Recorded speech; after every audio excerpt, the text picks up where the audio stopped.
And now, ladies and gentlemen, Skywalker. Thank you, Jim Davis, and thanks for tuning in to Radio Memories. Here it is already November 3rd, 2021. We have got another great show for you today. Legend Broadway Bill Lee, known for his expertise, the way he is able to communicate with his audience, and in a very special way, too. And here are just some of the awards that Bill Lee has accumulated over his career. Check this out. Billboard Radio Magazine Award for Radio Personality of the Year, Radio and Records Personality of the Year, 2 New York Metro Air Awards for Best Afternoon Drive Show, and that just barely scratches the surface of the many awards for his excellence in broadcasting. Bill is still rocking the airwaves in New York City on CBS-FM. And here's just a little taste of Bill showing us how it's done. This is a rockin' 70s weekend on CBS-FM. Broadway, knowing you've had another lousy work week. You look at the news, you just about freak. You got this bead of sweat dripping down your cheek because you're driving around with a bad AC. You know what you need? You need cool air. The legendary.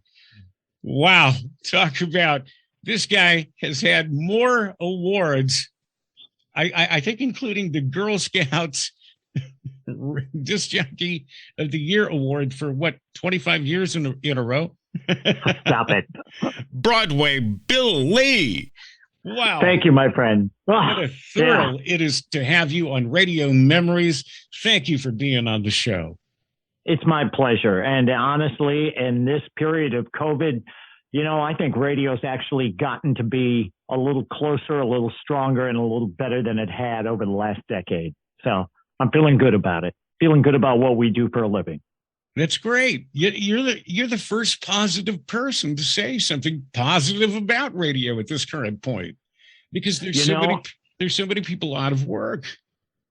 I know, that's absolutely true. And a lot of it has to do with dealing with the digital age, dealing with the internet age, dealing with being able to make yourself available for programmers who believe in PPM, and at the same time being able to be unique. So it's something that a lot of our contemporaries have fallen by the wayside with, because it was just too much to change and too much not the same as it was when we got into this business and why we got into this business. Right. That's what I think. Can we go back and can you tell us how you started in this business, where it all began for Bill Lee? Sure.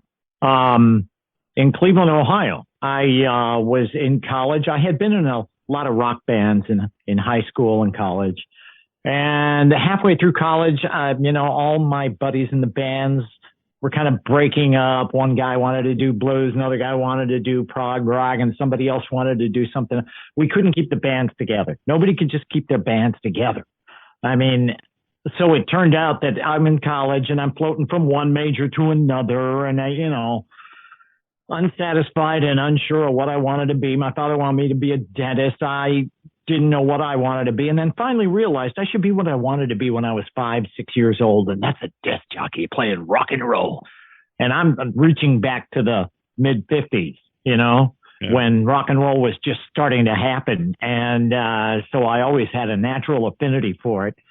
And then I decided to do that. I went into mass communications as a major in college, but more importantly than that, WIXY in Cleveland had their own broadcasting school at the radio station, Wixie 1260. WIXY Cleveland. Yeah. And I got to be at the radio station. I said, that's really where I want to be. I don't care about college anymore. That's where I want to be. And so that's what I did. I was a phone op and a gopher and all the rest of it that you learn in broadcasting school at WIXY in Cleveland. So after about only 3 months, I got a tape together with the help of some of the guys who worked there. Bob Shannon, Jeff McKee, 2 of my favorites. And I got a tape out and I got a job offer in Paoli, Indiana. and it was for $80 a week. And they had a trailer on the premises that cost you $80 a week to live there. And I said, nah, I just got married. I don't think I can handle that. So I went back to Cleveland, and I was working third shift at White Motors, the truck company. And I was working on the assembly line, making trucks. And then finally, I waited around long enough and had a tape into WLYT in Cleveland Heights. They finally called and said, okay, we'll take you. And started Sunday mornings running religion and tapes. And finally, the afternoon guy got fired. So they called me and I said, yes, sir. Quit my job at White Motors and got there for the afternoon shift. And that became Bill Lenke, afternoon guy at WLYT Cleveland Heights. And I used to listen to CKLW a lot. So when I finally got my first pair of Cross Pro 4 AA's, and, I strapped that baby to my head and I tried to sound like the Big 8, CKLW. That's when I got the courage to start taking chances with my voice and the things I was saying and learning how to be a disc jockey. At this point, is this as you begin to develop your style, because it's a very unique style that many have tried to copy. It's very complicated because you rhyme, but it's not just the rhyme for the rhyme. You do it with reason and you do it with feeling, and it has a message, and bam, you hit the intro, the post, or what have you. But it's just not, some people just try to rhyme, for the sake of rhyming and to hit the post. But yours has feeling, so it's a very intricate style. And it's like, oh boy, when you hear somebody try to copy Bill Lee, no, this guy's worked at this. Honestly, I had the best teachers in the world. I grew up as a kid listening to Mad Daddy on WHK, whooping and bumping on the mellow jello side. And I loved him, and it was wonderful. But by the time I got into radio, all his rhymes were really trite coming through tonight. It was that kind of very trite rhyming. And I would hear tapes of Jocko in New York, and he was very cool, but almost hard to understand if you weren't into Ebonics and understood the language. It was a little too esoteric. And so what really worked for me is when I was a program director in Columbus, Georgia at WCGQ, my night jock was Scott Howitt, the smoker. And I had him rhyming, and he sounded great. And he did it with feeling and all that. And he'd use his own personal lifestyle and throw those into his rhymes, and it made him very unique. Also a little blue, so we get in trouble now and then because of the things that were actually coming out of his mouth. But I find that having to sustain oneself and one's career in this business, obviously, when I started out and I started rhyming probably almost full time when I got to WTIC FM in Hartford back in 77, I was hired to be the night jock. And it's the first night jock job I ever had. And they told me Mike Joseph was the consultant. And he told me he wanted me to be the PD because I'm the only guy who had any programming experience. And I worked for a consultancy before that. So he wanted me to be the PD and the night jock. So I had to get in there at 10 a.m. and stay till 10 p.m. But he told me he definitely wanted somebody to stand out at night. And Mike Joseph had this very sensitive time clock where you would have to get a 7-second intro done in 7 seconds, nothing over before the intro and nothing after, obviously. And the same on the outros. If it had a 7-second fade, you talked for 7 seconds, not 5, not 8, but 7 seconds. That's the way the hot hits format worked. Oh yeah. And so that's what I learned how to do. I learned how to be able to get it said quickly, and the rhyming was the best, fastest, and most economical way to get that done. And still over the years, and this started to happen by 1980, content became a little more important, or at least it wasn't content at that time. It was infotainment. Yes. You remember, Yes. Infotainment became very, it's not that you had to relate to the audience, but you had to give them information rather than companionship. Yes. You know, and that's that you wanted more information than companionship or style. And so I learned how to continue to keep rhyming and still have information. And then finally, by the PPM, by this time, you know, over the next 25 years, I learned how to modify that and put written comedy as well as information and what we now know as content into the rhymes, which number one made them not trite, because you have to come up with words that rhyme with affiliation or association or constellation. You know, you can't come up with having fun tonight, Broadway on the mic, everybody's feeling all right. You can't do that. I mean, you can for a minute, but you better get some content in there in the next 10 seconds, 15 seconds, you know? Boy, and you just walk it up, but it works, man. When you sometimes it's just so unique and so incredible. There is not another person on this planet that does it like you. Give me the horns! Wow! Yeah, it's Broadway Bill Lee, a little too blessed to be stressed, working at CBS, broadcasting from New York, living in America and popping the cork. Got some vintage James Brown. Yeah, the originator, not the imitator, getting down on 101.1. No one does it like you. It's thank you. It's just awesome to watch. And I love when you record and you share it with the world on your Facebook page, because to watch it, man, it's like for me, when I was 16 years old and watching The Real Don Steele when I was at 10Q, and just to watch him was awesome. But this is like spectacular, because just, wow, it's just like awesome. And when I was listening back to you, you know, back in the 80s, you know, when you were at KFRC, thinking, God, this guy is just so freaking good. And that's when I had to imagine what you were doing. This was theater of the mind. And then just to get to see you are unique in that way. And that's what makes you such a legend. And that's why everybody knows who you are. I mean, worldwide. And air checks, you know, float around, and you know, people pay money for these air checks, and none of that money goes to you. You know, that's what I think is ridiculous. Harry Nelson and I used to have a joke about that. He said, I got contacted by this guy who wanted me to buy my own air checks back. That's what's funny. Yeah. That's what I think is the big hoot. Yeah. But you know, next year I'll have been doing this for 50 years. It'll be 50 years next year. So you do anything for 50 years, you're going to get good at it.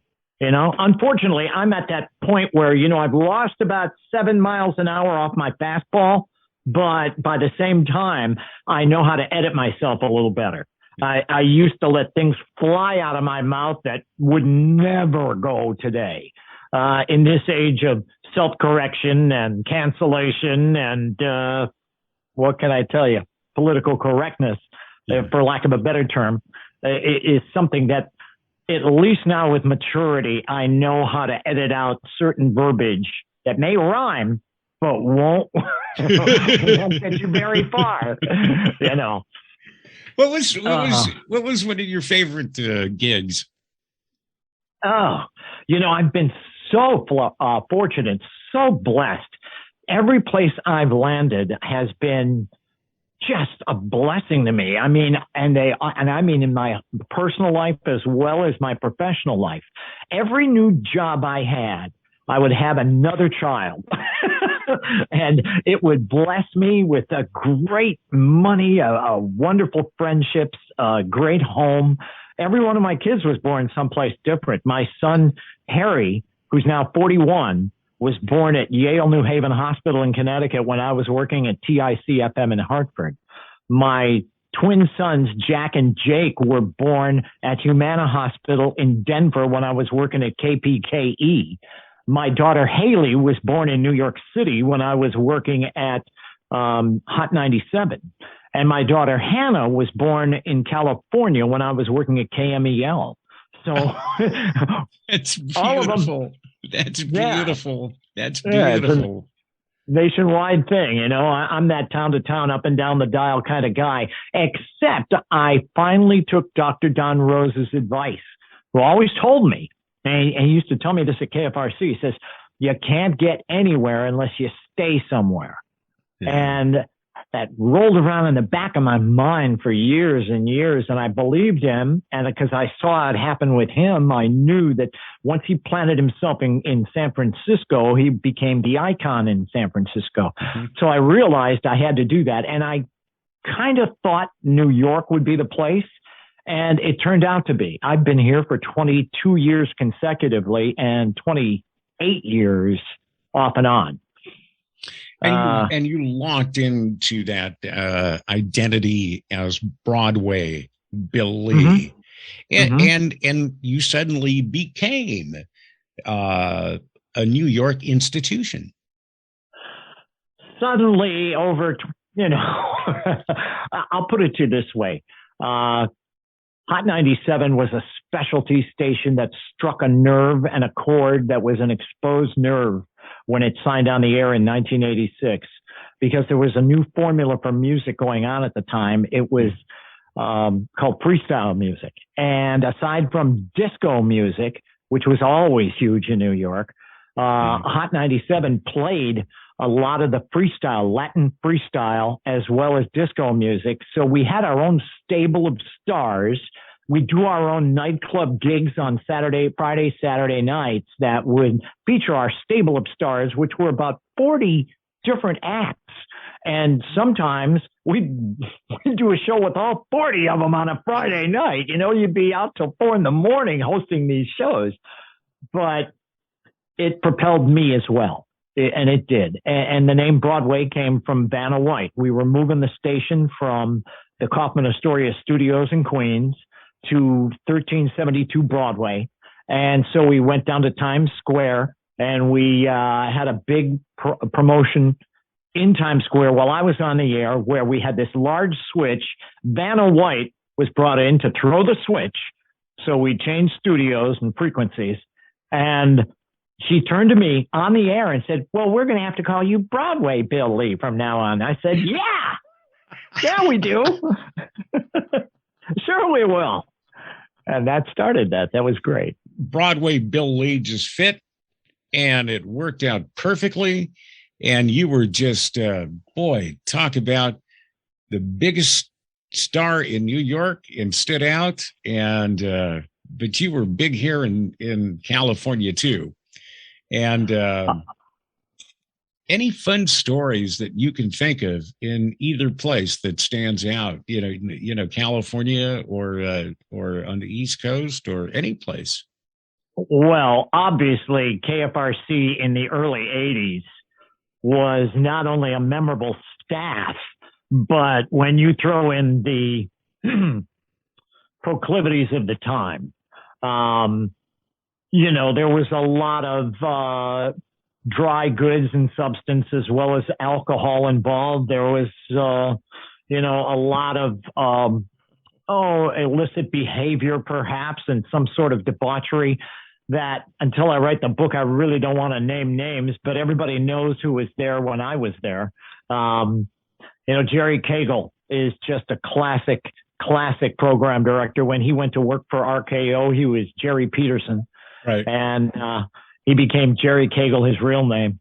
Right. And at KFRC, this was his house, and they let him go with all the autonomy he wanted. And so he was more like a casting director than a program director. He hired everybody for what he wanted them to do. And we all did it, and we all partied. We really partied. But I have to say, some of the most memorable things that ever, because I didn't remember a lot of those parties, but some of the most memorable things happened when I went back to San Francisco in the early 90s. I had been in New York for 4 years, and I came back to San Francisco and worked at KMEL, which it's renowned for being the first hip hop station in America. Right. Hot 97 did not go hip hop in New York until we did it first at KMEL. Right. I had left Hot 97. They said, why? I said, because freestyle music is kind of going away. And trust me, rap music is going to be on the radio. Trust me. They said, no, we can't have rap music on the radio. They can only play it on the R&B stations. And I said, nope, this is going to be mainstream stuff. You better do it. And then I left and went to KMEL. It was the first hip hop station, One World, KMEL Jams. And my partner there, Rennell, we had a difficult first year because there's so many things I had to learn about African American culture that I thought I knew, because I was in a lot of bands and I worked with a lot of African Americans, and I was as much a brother as any brother. And I understood that from a musicianship level, but I had to learn a lot. I made a lot of East Coast stupid white privilege mistakes when I came to KMEL, and it stuck out like a sore thumb. And the most memorable times, though, we ever had, I mean, like Tupac would walk in the studio smoking weed, and I go, dude, you can't do that. It was only 1991. You're not allowed to do that yet. I mean, now probably, but back then, no. Digital Underground had come in, and when the best part, though, I remember one time there was a Gavin convention going on in town, and we brought NWA and I'm standing there at this Gavin convention talking to Mike Joseph. And you know how short and conservative Mike Joseph is. I'm standing there talking to him at this convention, and Eazy-E walks up and says, and I said, I'm Easy. This is Mike Joseph. I'm Mike. This is Eazy-E from NWA. Oh, very nice to meet you, sir. And I'm standing here in this threesome with these two, and I'm going, oh, dear Lord, I wish I would have had a camera phone at the time to take a picture of this.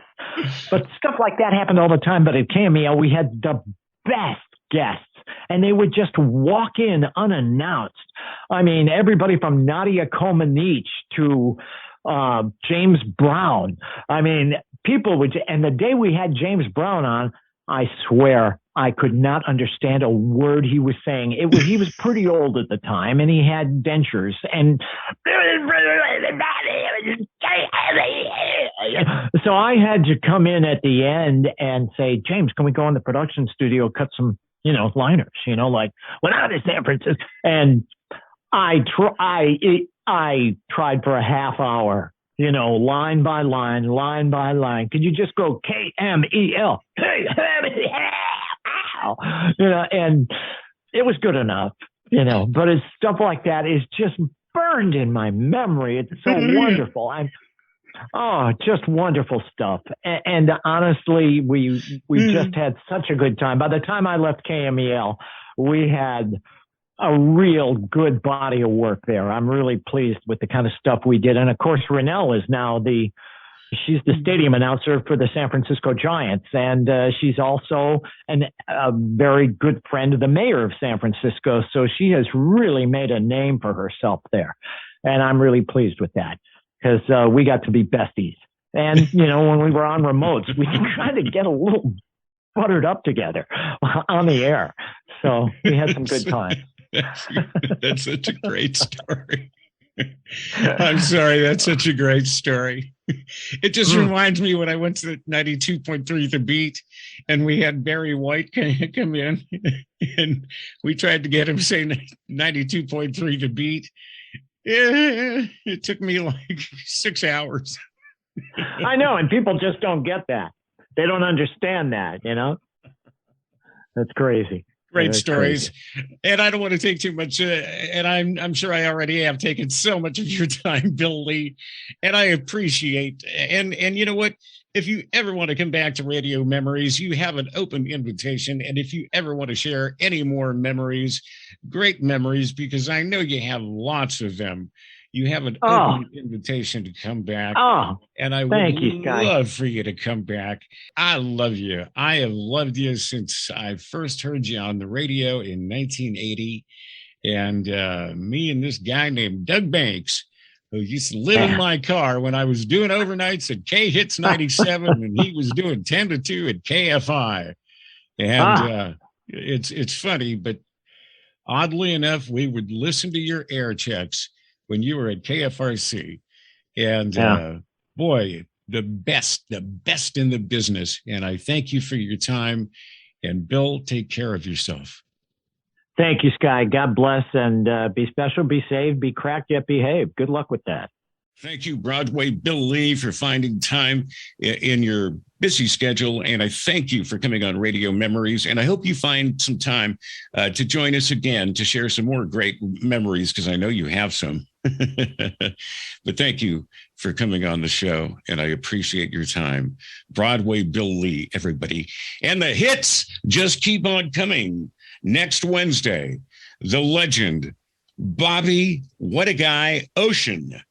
Bobby Ocean will be joining me here on Radio Memories, and he is going to share all the fun stories, and he's got a lot of them too. We may have to make this a two-parter, maybe a three-parter. Bobby Ocean will be here next Wednesday, so join us on Radio Memories. Check out past interviews on the Radio Memories YouTube channel and on Spotify. Click the links. This is Maggie McKay for Radio Memories, a Dave Schuyler production.